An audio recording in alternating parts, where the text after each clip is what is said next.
What's going on, y'all? Today we are doing a European mount.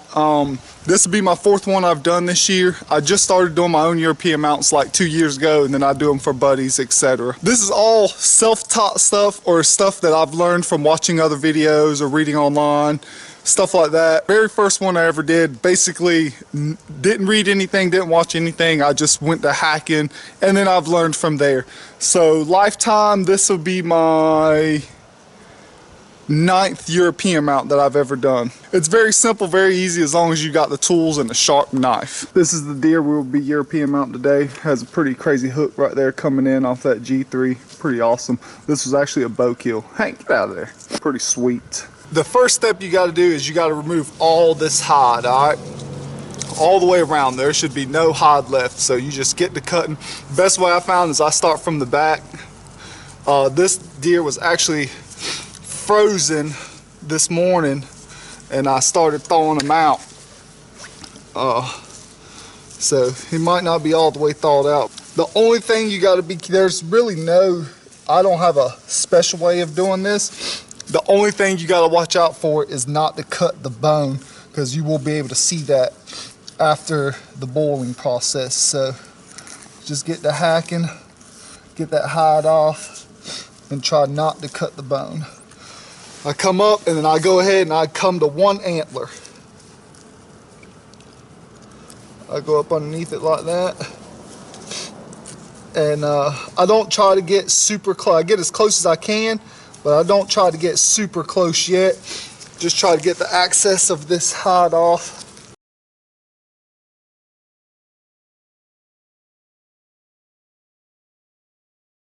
I'm trying to keep it in the camera view, so it's making it kind of difficult for me.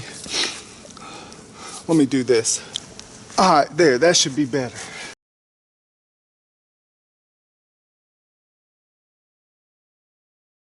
We got the ear and lower below the jaw done. So now, where I've started coming around this antler, I'm gonna start from there.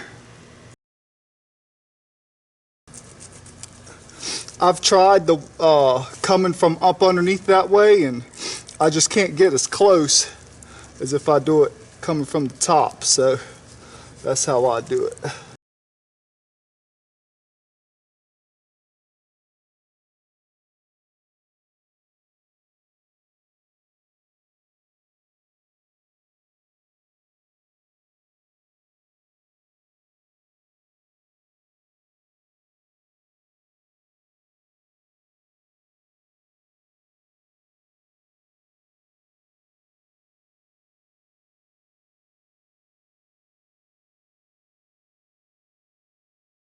The knife I'm using has a blunt tip on it, so I don't cut into the bone, so that's nice to have. You can look for that. This is just a Havalon knife with the changeable blades.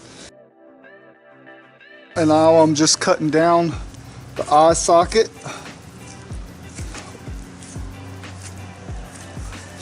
Once you get past the eye, or once you really get past the bases, it's just rolling from there.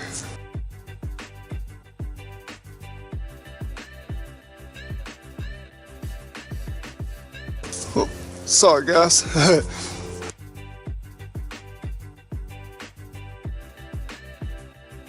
Nose cavity part.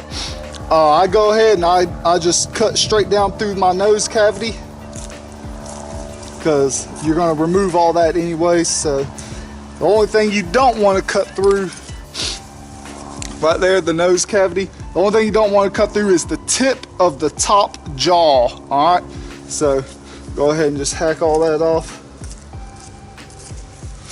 And there's all your hide.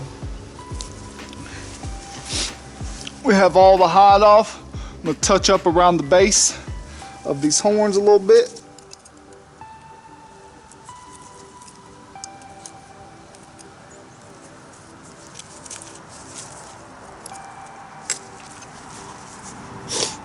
Okay, so got it pretty close around the bases.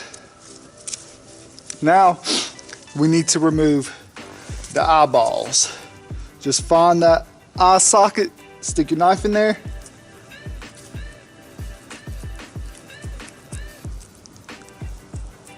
Cut all that eyeball fat.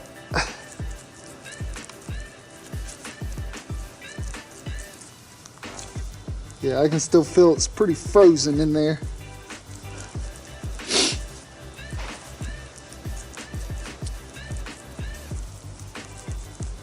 Same thing, just be careful. Once I find that eye socket, I don't run it right along the bone, just as close as you can, because you don't want to gouge up that eye socket.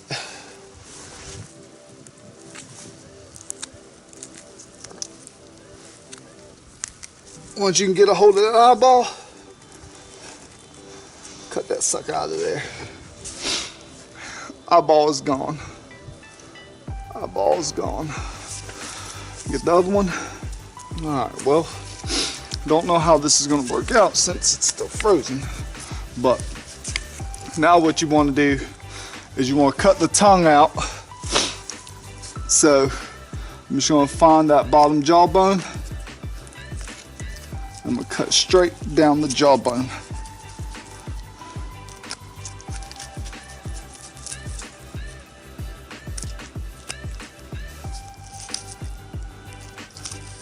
I'd much rather this thing had been all the way thawed out, but time is of the essence for me today.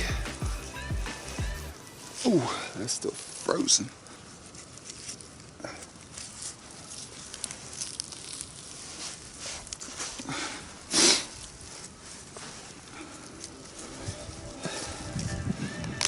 Alright, it's still too frozen, so there's no way I'm gonna be able to get that bottom jaw off.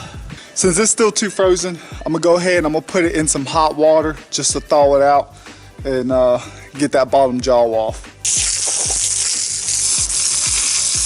Alright, I just had to rinse it off because the cleaner you keep your water, the prettier it'll come out.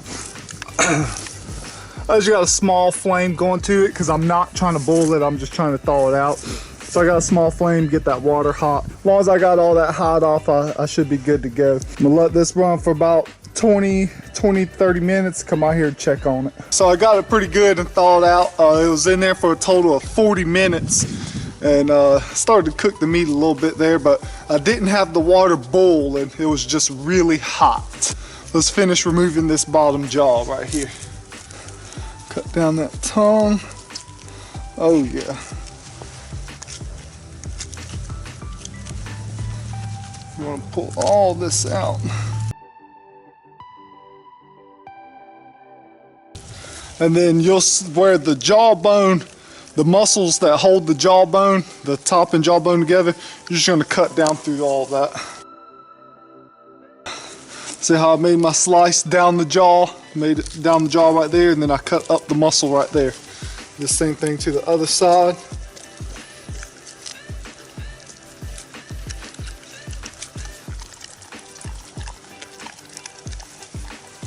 And once you got that, you can just pull it back.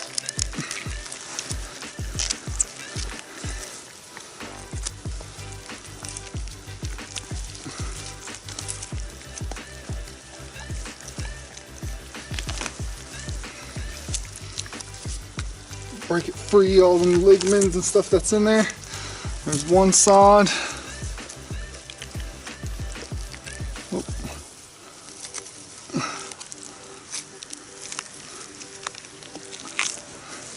There's the other side. So I got the bottom jaw removed. Then you want to finish taking off the back part of the vertebrae, or where the neck meets the skull. You want to take that apart. So I kind of just grab a hold of it, wiggle it. You can get an idea of where it's bending at.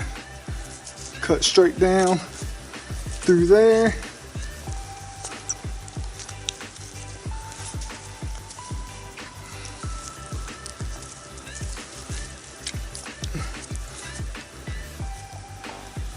Alright, once you've made your cut all the way through, you can see that joint where the vertebrae meets the back of the skull cap.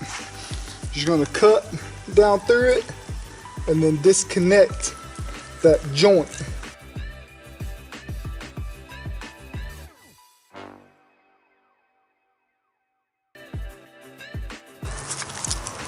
And there it is. That's the rest of the neck right there.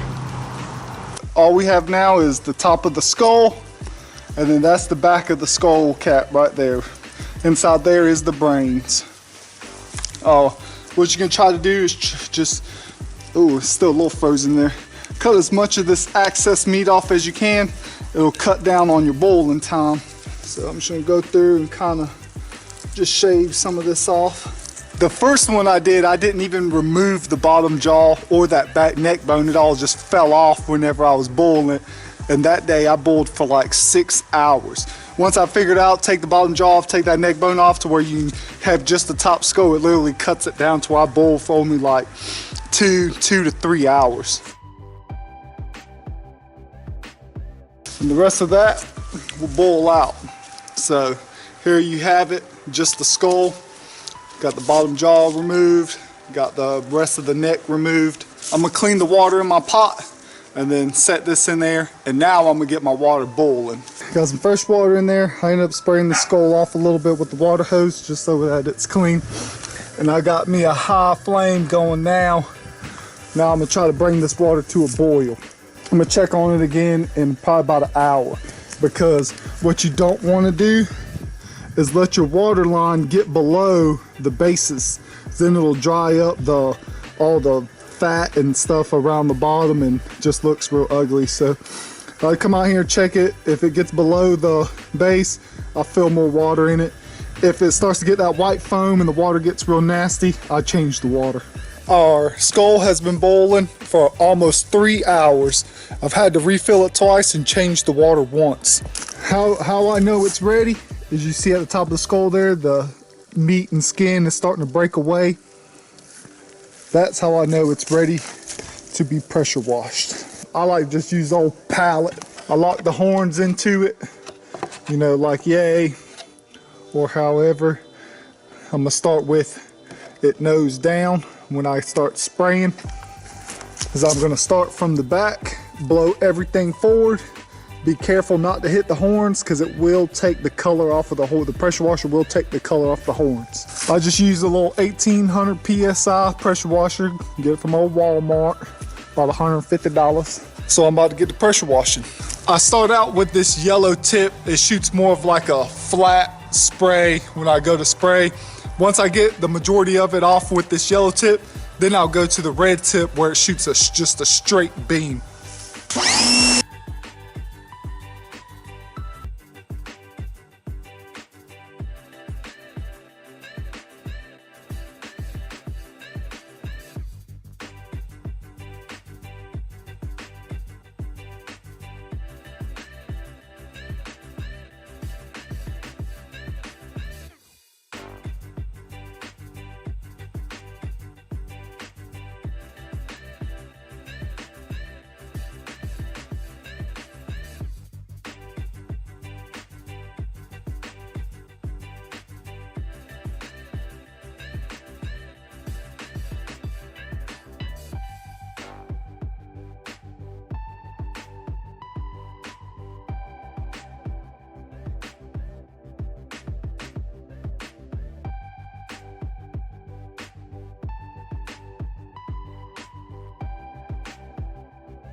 Well, it was coming along, but I guess where it was not all the way thawed out, a lot of the stuff in here and on the inside in the brain cavity, it's not really that soft yet. So I'm gonna put it back in the boiler for probably about another hour and then spray some more.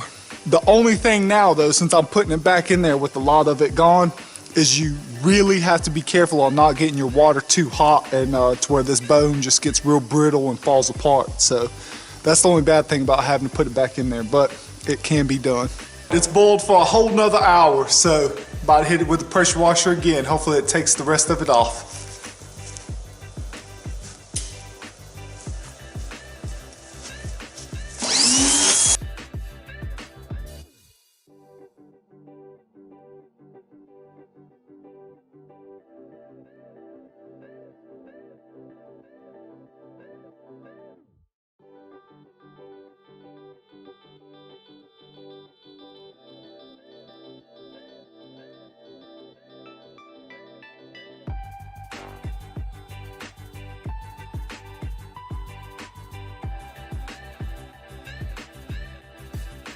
Alright, you're going to need you a pair of needle noses so you can pull that cartilage out of the nose right here. I'll pull it all out, the whole cartilage.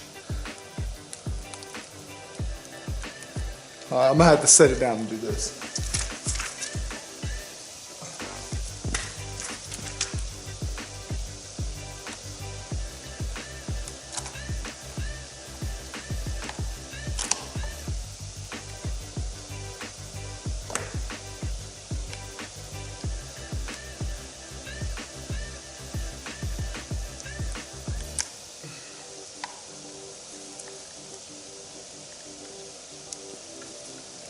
Jazz, watch out, watch out.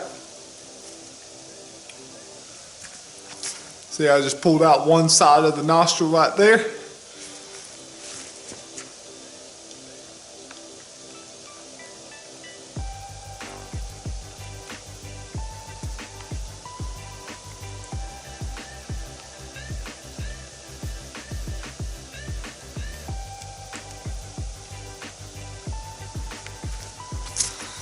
There's the other side, and then there's gonna be some junk still in there. You can spray it out and pull it out, work with it, spray it, pull it out, spray it, pull it out.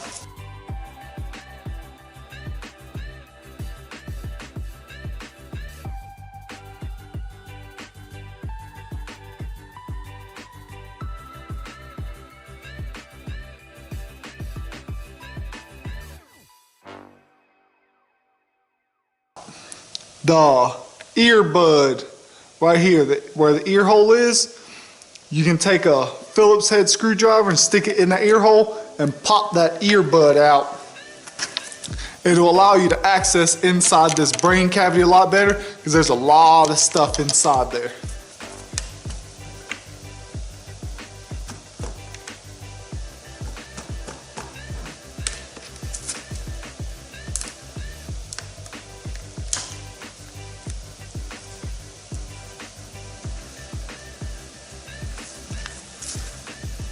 Alright, so that's all it is, just a little piece of bone. It's the earbud. What it's going to do is it makes this soft piece right here. You just take your Phillips head and bust that open.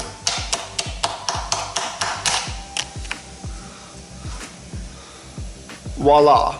And see, now you have this big hole here to help access into the brain cavity, and you can feel all that stuff in there. So now I can get into there a lot better with the pressure washer. Get all that stuff out of there.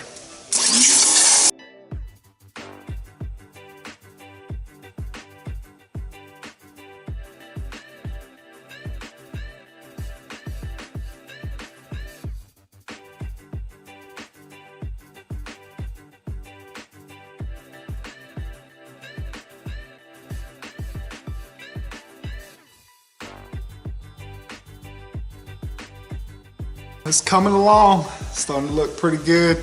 Now, I'm gonna get my pliers and I'm gonna try stick it in there. Going through the ear hole right now, trying to.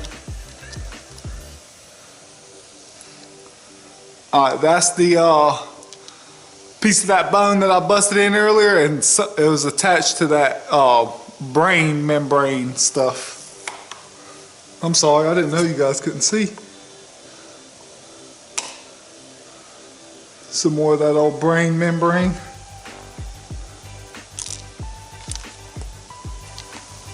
And this is what you're trying to get out.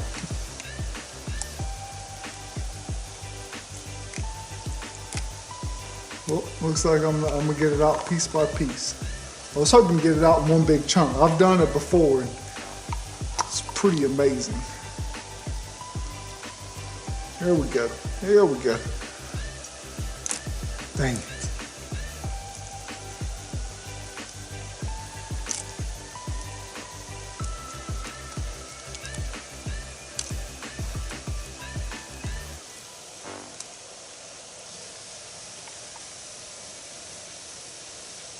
There we go. Old brain. And the brain cavity is empty. Check that out. And see, having these access holes to be able to spray in right there makes it so much easier.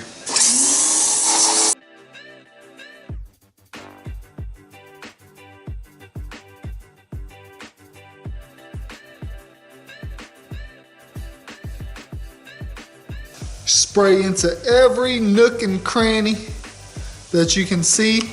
And sometimes there'll be some little tiny pieces still hanging on. Sometimes your fingernail can just, you know, scrape it right off. See those little curly pieces up in the nose nostril? I ripped those out because there's a lot of junk behind them. I didn't rip them out of one of them in the past, and then after a while it started stinking. And I found out there's a lot of junk that hides behind it, so I just go ahead and rip all that out, and it still looks just as good without that in there. I mean, you're not really gonna see it anyway, so rip all that out. Just simply, I just take my needle nose pliers, stick it in there, and rip it. It's real soft bone. All right, see, there's a piece of the bone right there that I ripped out. All you could see was the bone, but look behind it, that old fleshy stuff. Once you've done a lot of spraying, got the nose cavity cleaned out, got your earbuds cleaned out, and the brain cavity cleaned out, then just look it over, make sure there's any pieces you didn't miss, like that clear, like jelly substance stuff, because once that stuff dries, it's a pain to get off then, and it just looks ugly. So I'm just looking over, make sure I didn't miss anything. Got everything cleaned out pretty good. And once I get my confirmation of everything's cleaned and pretty good, I spray it one more time, the whole thing, just to make sure, you know, nothing is left. Because you don't want, if you're doing this for yourself, you know, you don't want to hang it up in your house and then, you know, 3 days go by and then you walk in your house and something smells like death. You know, you don't want that. So all these little holes, like especially the two right here by the eye socket, I mean, make sure you spray inside all those holes, because it'll blow meat through. Like those holes right there blows it through the nostril. So I mean, all these holes, they're all connected somewhere, and normally there's something in them. So I'm just looking over it, make sure everything's looking good. All right, let's inspect this thing in the light. All right, well, there you have it. It's all ready to be dried and put on the wall. That freaking G3 is ridiculous. Look at that. That's crazy. I mean, it basically goes straight in. But amazing deer, gonna be an amazing European mount. What I'm gonna do is I'm just gonna let this dry for 2 days out in the sun, and then it'll be ready to go in the house. This is what it looks like after drying for 2 days. This is one I just finished before this one. So you see, it'll dry, get that beautiful bone, white bone look to it. But that's another good deer right there, 8-point. This one was shot with a bow. This one with a rifle, but yeah. So I just finished this one right here. This one's ready to go in the house on the wall. 2 days sitting in the sun, right there. You can see the difference. I mean, it turns out beautiful. Hope you guys enjoyed the video. Y'all smash that like button for me. Subscribe if you're new to the channel, and I'll see y'all next time.